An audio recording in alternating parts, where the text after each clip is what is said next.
تو ہم نے سمندر کی لہروں کو حکم دیا کہ اس بچے کو صحیح سلامت سمندر کے کنارے ایک جزیرے کے پاس پہنچا دو۔ چنانچہ سمندر کی لہروں نے اللہ تعالیٰ کے حکم کے مطابق اس بچے کو صحیح سلامت ایک جزیرے پر پہنچا دیا۔ وہاں اس جزیرے پر اللہ تبارک و تعالیٰ نے اس بچے کی پرورش کا خوبصورت انتظام کیا۔ اس بچے کے لیے ایک خوبصورت بستر بنایا، اس کے ارد گرد طرح طرح کے پھول اگائے اور طرح طرح کے پرندوں کو حکم دیا کہ وہ اس بچے کے آس پاس آ کر رہیں اور چہچائیں، اور اللہ تبارک و تعالیٰ نے سورج کو حکم دیا کہ اس بچے پر اپنی تیز دھوپ نہ پڑنے دے، اور ہوا کو حکم دیا کہ اس بچے کو کوئی نقصان نہ پہنچائے۔ اسی دوران وہاں پر ایک بھیڑیے نے اپنے بچوں کو جنم دیا تو اللہ تبارک و تعالیٰ نے اس بھیڑیے کی یہ ڈیوٹی لگائی کہ وہ اپنے بچوں کے ساتھ اس بچے کو بھی دودھ پلائے۔ اللہ تبارک و تعالیٰ نے مالک الموت علیہ السلام سے فرمایا کہ اے مالک الموت علیہ السلام، ہم اس ناز و نخرے کے ساتھ ہم نے اس بچے کو پالا یہاں تک کہ اس کو ایک کانٹا تک چبھنے نہ دیا، اور پھر جب یہ بچہ پرورش پا کر بڑا ہوا تو اللہ تبارک و تعالیٰ نے اسے پورے روح زمین کی حکومت عطا فرمائی اور پوری دنیا کا بادشاہ بنا دیا۔ اللہ تبارک و تعالیٰ نے مالک الموت علیہ السلام سے ارشاد فرمایا کہ اے مالک الموت علیہ السلام، تم جانتے ہو کہ وہ بچہ کہاں پر ہے؟ تو مالک الموت علیہ السلام سجدے میں گر پڑے اور اللہ تبارک و تعالیٰ کی بارگاہ میں عرض کرنے لگے کہ یا رب العالمین، تو خوب جانتا ہے۔ جس پر اللہ تبارک و تعالیٰ نے ارشاد فرمایا کہ اے مالک الموت علیہ السلام، اب وہ بچہ ایک بہت بڑا بادشاہ بن چکا ہے، اور اس نے میری نعمتوں کو بھلا کر خدائی کا دعویٰ کر دیا ہے، اور اسی نے میرے خلیل حضرت ابراہیم علیہ السلام کو آگ میں ڈالا ہے۔ ویورز، اس طرح اللہ تبارک و تعالیٰ نے نمرود کو ناز و نخرے کے ساتھ پالا اور اس کو پورے روح زمین کی بادشاہت عطا فرمائی، لیکن یہ نمرود سرکش اور نافرمان ہو گیا اور اس نے خدائی کا جھوٹا دعویٰ کر دیا، اور یہ لوگوں سے زبردستی اپنی پوجا کروایا کرتا اور خود کو خدا کہلوایا کرتا۔ نمرود کی ہدایت کے لیے اللہ تعالیٰ نے اپنے خلیل حضرت ابراہیم علیہ السلام کو مبعوث فرمایا۔ ابراہیم علیہ السلام نے نمرود کو اللہ تعالیٰ کا حکم سنایا اور اللہ تعالیٰ کی وحدانیت کی طرف بلایا،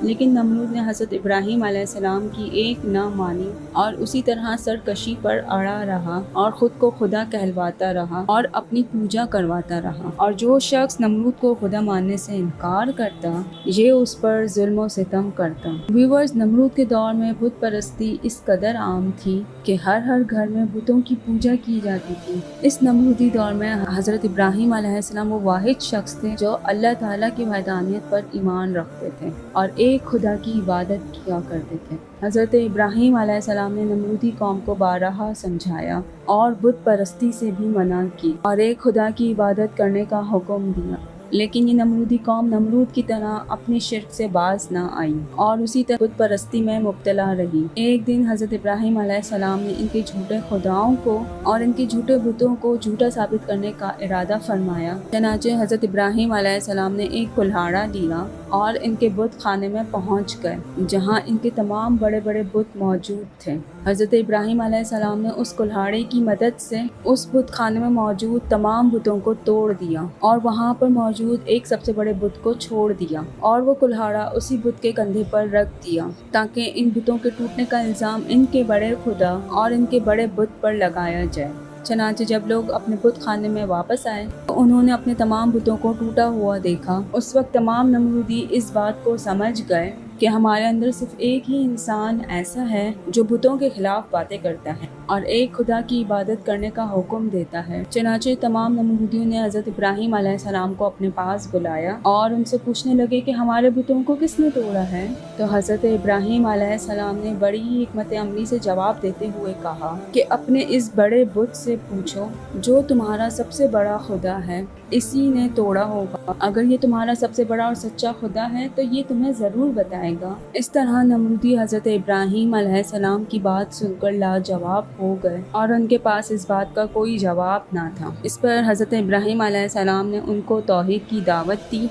اور حضرت ابراہیم علیہ السلام نمرودیوں سے فرمانے لگے کہ جب یہ جھوٹے خدا اپنی حفاظت خود نہیں کر سکتے تو یہ تمہاری حفاظت کیسے کریں گے، اور یہ تمہارے خدا کیسے ہو سکتے ہیں جو نہ دیکھ سکتے ہیں، نہ بول سکتے ہیں اور نہ ہی اپنی حفاظت خود کر سکتے ہیں۔ حضرت ابراہیم علیہ السلام کی یہ بات سن کر نمرودی طیش میں آ گئے اور انہوں نے حضرت ابراہیم علیہ السلام کو سزا دینے کا ارادہ کیا اور معاذ اللہ حضرت ابراہیم علیہ السلام کو قتل کرنے کا ارادہ کر لیا۔ چنانچہ تمام نمرودی نمرود کے دربار میں جمع ہوئے اور سارا واقعہ نمرود کو سنا دیا۔ نمرود یہ سارا واقعہ سن کر غضبناک ہو گیا اور غصے میں آ کر کہنے لگا کہ حقیقی خدا تو میں ہوں،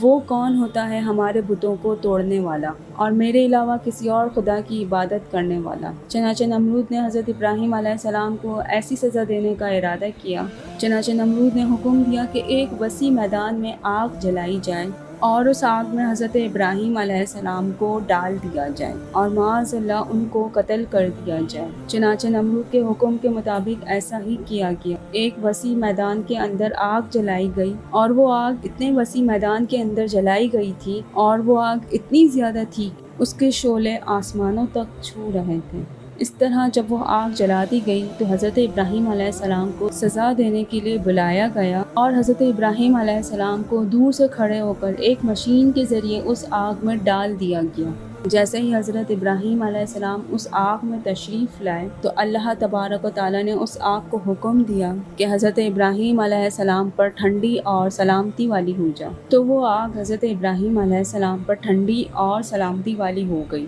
حضرت ابراہیم علیہ السلام ارشاد فرماتے ہیں کہ میں جتنے دن آگ میں رہا اتنے دن میں اللہ تبارک و تعالیٰ کی خاص فضل اور رحمت میں تھا، اور جتنا سکون مجھے اس آگ میں ملا اتنا سکون مجھے کبھی نہیں ملا تھا۔ چنانچہ حضرت ابراہیم علیہ السلام کئی دن اس آگ میں رہے اور اللہ تبارک و تعالیٰ کے حکم سے حضرت ابراہیم علیہ السلام کچھ دنوں بعد اس آگ سے زندہ باہر آ گئے۔ یہ منظر دیکھ کر تمام نمرود حیران رہ گئے، لیکن اس کے باوجود حضرت ابراہیم علیہ السلام نے اللہ تبارک و تعالیٰ کا پیغام پہنچانا بند نہ کیا اور آپ صلی اللہ علیہ وسلم نمرود کو اور نمرودیوں کو اللہ تعالیٰ کا پیغام پہنچاتے رہے اور ایک خدا کی عبادت کرنے کا حکم دیتے رہے۔ چنانچہ حضرت ابراہیم علیہ السلام کا بار بار دعوت حق دینے سے نمرود تنگ آ گیا اور بالآخر تنگ آ کر نمرود حضرت ابراہیم علیہ السلام سے پوچھنے لگا کہ بتا تیرا خدا کون ہے؟ تو حضرت ابراہیم علیہ السلام نے ارشاد فرمایا کہ میرا خدا وہ ہے جو زندگی اور موت دیتا ہے۔ حضرت ابراہیم علیہ السلام کی یہ بات سن کر نمرود ہنسنے لگا اور حضرت ابراہیم علیہ السلام کی یہ بات سن کر کہنے لگا کہ یہ کون سی بڑی بات ہے،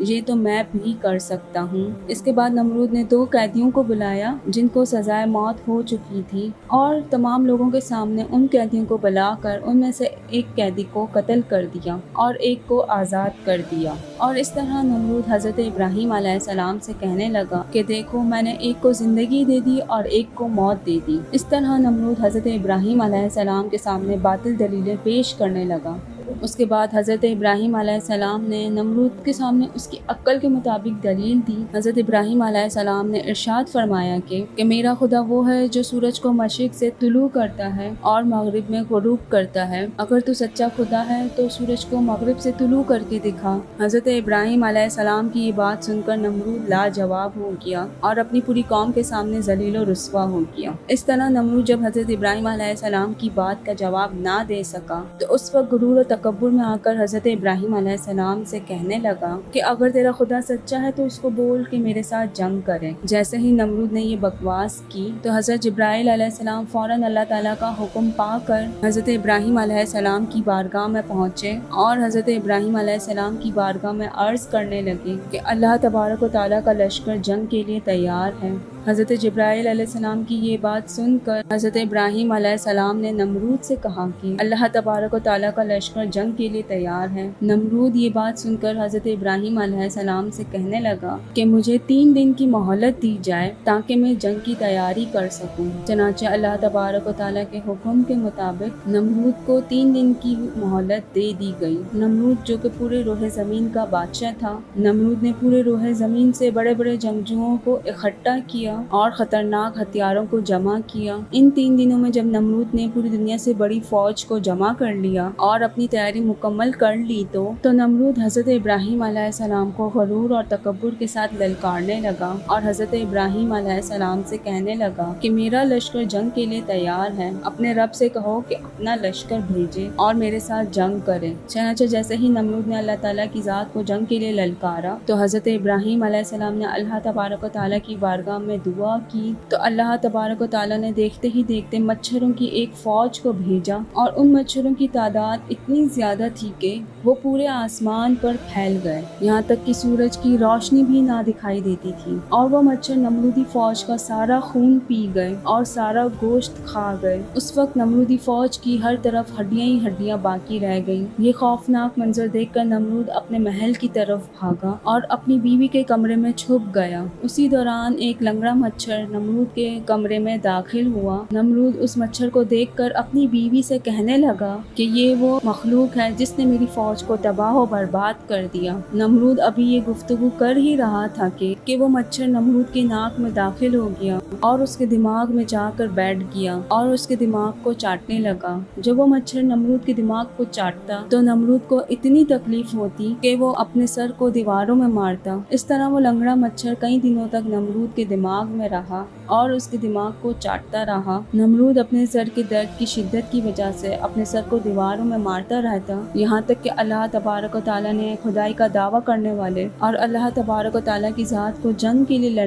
للکارنے والے نمرود کو عبرتناک موت دی، اور نمرود اپنے سر کو دیواروں میں مارتا مارتا ہلاک ہو گیا۔ اور اس طرح اللہ تبارک و تعالیٰ نے پوری دنیا پر حکومت کرنے والے نمرود کو ایک حقیر اور لنگڑے مچھر کے ہاتھوں قتل کروایا اور اسے پوری دنیا کے لیے عبرت کا نشان بنا دیا۔ اللہ تبارک و تعالیٰ سے دعا ہے کہ اللہ تبارک و تعالیٰ ہمیں اپنی بارگاہ میں عاجزی اور انکساری کے ساتھ زندگی گزارنے کی توفیق عطا فرمائے، آمین۔ اور ہمیں ان تمام برائیوں سے بچائے جن برائیوں کے اندر مبتلا ہو کر پہلی قومیں تباہ ہوئی، اور اللہ تعالیٰ کے عذاب کی مستحق قرار فرمائیں۔ تو ویورز، یہ تھی آج کی ویڈیو۔ اگر آپ کو آج کی ویڈیو پسند آئی تو ویڈیو کو لائک، سبسکرائب اور شیئر کرنا مت بھولیے گا۔ میرا نام ہے صوبیہ اور آپ دیکھ رہے ہیں انفو ایٹ صوبیہ۔